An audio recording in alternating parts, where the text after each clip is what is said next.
Good morning, Val. Goes good. Hey. All right. First off, I want to, of course, thank the Grandmasters when they get here. But I also want to thank everyone else today for this weekend. It was my first seminar with DKI or this group, and everyone's been very helpful, very supportive, and I just want to thank you all for that. Okay. Nice having you with All right, the first thing, I got like a half hour, so I got 3 things I want to go through, all right? And I'm gonna try to get through them, or at least give you something to think about. The first thing is the shape of the triangle. The shape of the triangle is basically the building blocks of pretty much any strong structure, like the pyramids. And the reason being, because it can take large loads without deformation. And you can pretty much see the triangle in a lot of the structure that we see on a daily basis. It's kind of like that car, that new car that you buy, and it's like, oh, I got a new car, and then you drive down the road and like everyone's got the same car. You know, what's going on with that, you know? It's because you're seeing it and you're aware of it, okay? So can I borrow anybody? Can I borrow you, sir? And I want to kind of show you the triangle structure within our system, which is the Sanchin. Could you get in that Sanchin position that we kind of worked on? Going to bring that foot up a little bit more in front. All right. Now, if you look at the body here, you can kind of see the shape of the triangle here, can't you? Yes. Yep. You can kind of see it almost here as well. Okay. You can almost see it. The elbows in a little bit. You can kind of see it coming out this way. Okay. So, of course, that structure's strong. Why? Because it's just been proven over time. Okay. So, as we look at that, this is how we develop our Sanchin and develop a good, strong structure. Now, the structure's only as good as the person as developing the technique, but we can't stand there. You gotta move, right? So what happens when we move? The structure gets degraded a little bit, right? So what we're gonna do is we're gonna kind of work on a couple things that is gonna kind of develop our movement triangle. To stay in there. To stay in there. Stay in there, right. So ideally what we're gonna do, the first thing that we're gonna do is we're gonna look at our opponent and we wanna see that triangle, all right? As you notice, the triangle in our stance. How many start that kata this way, right? So you got the point here, and then you got a point here, and a point here. So there's a triangle right here in front of our opponent, okay? So, left side chin, you're gonna throw straight thumbs at me here. All right, no, you're gonna step on the left line. Here, and then here, one more time. So what we wanna do is we wanna, as we punch, all we wanna do is lift the arm up. If he throws a right punch, the right hand goes up, the left hand goes under. If he throws a left punch, you notice here? So what I'm doing here is as I come up, I'm actually creating that triangle because with the two touching together, what do we have? We have unity and strength, right? So if he throws the punch here, and all it does is guide off. Think of it as almost like a cow prod, where it's pushing the cow off the trail. So as he punches here, and look where he's running right into my fingers, all right? So that's the first thing that we're gonna do. He's gonna hold our stance, stay right in the straight here. As he comes in, just create that triangle, that strength arm, as he comes in, okay? Try that with your partner. Both sides, left and right punch. Do you see the Perry pass there? Yeah, exactly. Right, it's the same. You got it. Okay, that's good. All right, everybody okay with that? Everybody understand that concept? Is as we come up, we kind of just create that triangle to build that strength, okay? Can I borrow you back, sir? Okay, so now we have this part of the triangle. Now when he throws that punch, I want to step off to the side. Now you notice I'm working the floor part of the triangle. So as he punches here, you see where it puts me? I'm on the opposite side here, so now I can do it on both sides. So left punch. So I'm stepping this way out to the triangle. So you see how prevalent the triangle is? Not only in the body structure, but even in the movement. So punch. They're separate feet or right here. And always want to keep tens to the opponent, okay? Here, punch out. Okay, come in here. You see how easy that is when you step off to the side? You're working that triangle back and forth, okay? So try that with your partner now. Same thing, this now add the step. Everybody good with that? So you see how that triangle is important to strength. You see that in a lot of patches and so forth. So I just kind of wanted to kind of give you a perspective on something that's very basic, which is great to teach the kids. Okay. Next thing I'm gonna kind of go through is the movement that Chris Thomas worked on yesterday out of my Say Sign Kata. Is that motion where you come down. Can I borrow you? Can I borrow you? So there's two ways of approaching that, where he actually was like kind of lunging at me. Now, when you look at the human structure, it's always in a constant flux of balance, isn't it? We're always trying to keep ourselves balanced. I mean, even when we walk, we try to keep ourselves in balance. So what I'm trying to do is to kind of look at this body as a level. I'm trying to get it off level. All right. So that way, there I can take advantage of that. And getting back to the triangle. Even the strongest structure has a weakness, and it's the material that it's made out of. If it's made out of wood, it's going to splinter. It's going to wear down. The same with stone; it's going to wash away. So the body is almost the same concept. Where when we look at the body, and what could wear that down? Points on the body, right? If you really look at it, you get it off structure, and then you can take advantage of that. All right. So as he comes at me, and he's going to be pushing at me like this.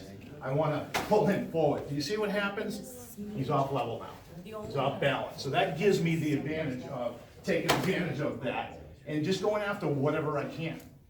So what's great about this motion here is I have a point here.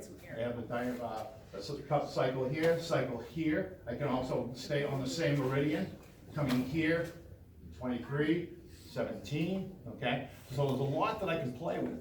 Anywhere to the head basically is the goal line, all right? So what we're gonna do here is we're gonna kind of work this motion and just kind of, however your partner reacts, just go for what you can, all right? Either diurnal, destructive, or same meridian, okay? Try that with your partner. As they come in, the thing is more to pull them into you this way, and then get this out shooting out, all right? And try that. Sarah, can I borrow you? She was saying, she's like, I'm really having a hard time, reaching up high to get these guys. So it's okay to go low with this motion and then do your technique. Okay? There's no saying that you have to go up high and then come down.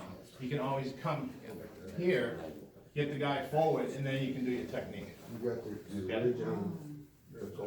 Actually, right. Or even right in the girdle there. Next one is if he double grabs me here. So this isn't really going to work that much. So what I want to do here is maybe go for the large intestine 10, and then I can go for the gallbladder or the stomach. So now I'm working the diurnal and the destructive. Right. So this one here, it's the same motion, but I'm coming down on it. Okay, you can be double weighted and then go after the points that you want. So try that one with your partner. All right. So when we do that motion there, just make sure that you're not double weighted. If you just kind of offset one, maybe one a little harder than the other, but if you do that, it's just going to give you that amplified effect. Right? So it's important just to remember that basically what we're trying to do is get the person off balance. By them off balance, it gives you the option to take advantage of that.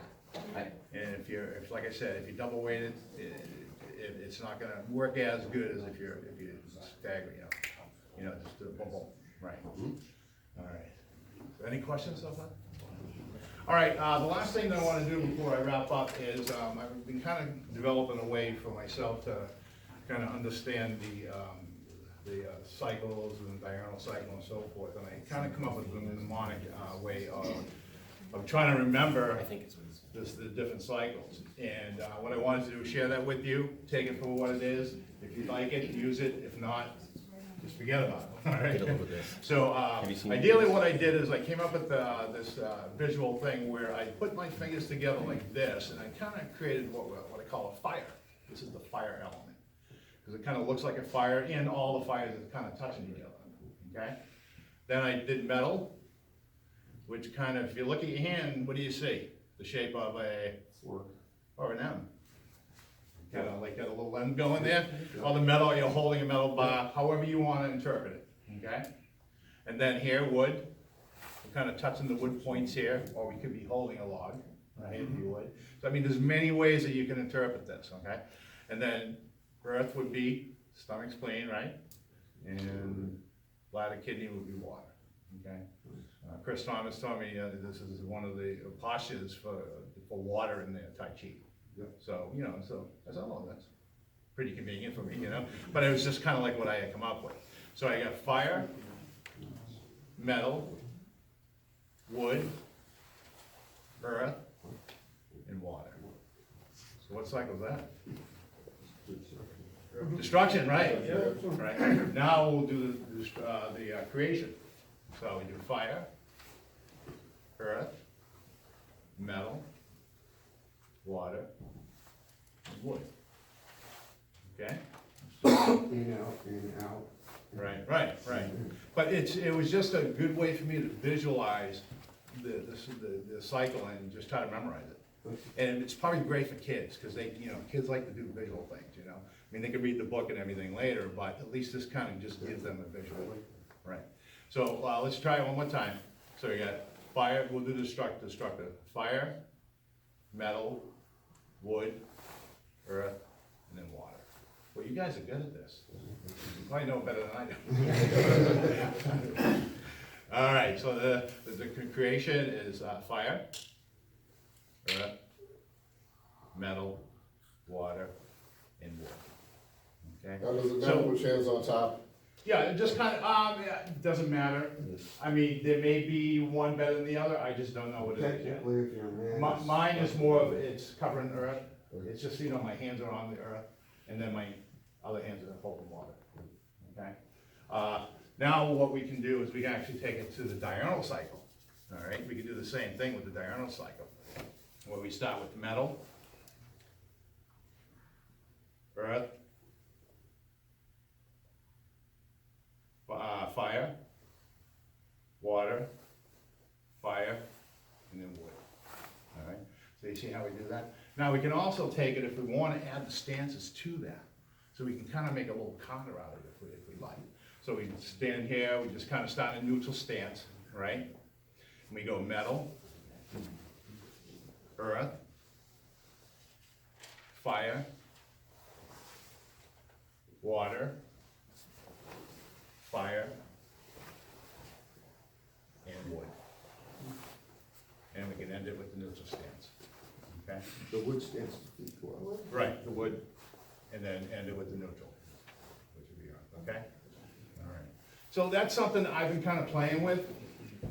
I just kind of thought it was a nice way for me to teach my students, just to kind of just get that cycle behind. And you can add whatever you want to it, you know, lung, large intestine, stomach, spleen. You can just kind of go through the diurnal cycle and just name them out. So you can just kind of just build on it, add sound, whatever you like to do with it. But it's just something that kind of helped me, and I wanted to share that all with you. I wish I'd done that 10 Yeah. years ago. All right. Again, I didn't get to thank the Grandmasters because they weren't here when we first started. I just want to thank you all. This weekend it's my first weekend. I've been very humbled. It's been an eye opener for me, and I just hope, like I said, I reborn again, like Will says. You know, I keep getting reborn. You know, reborn. You know, everyone they meet and that inspires them, kind of gives them that urge to keep going and to get more out of it, and to see that there is a rabbit hole. Because when I first started doing this stuff, it was kind of like you're in the rabbit hole, and then you come out, it's like, oh, okay, there's another rabbit hole. So you start off with the yard, now I get this field of holes. So now I gotta explore all of them. It's crazy. But I just want to thank you all. Like I said, it was my first seminar, and I really got so much out of this, and I really realized that I need a lot more training. Welcome to our family. But thank you very much.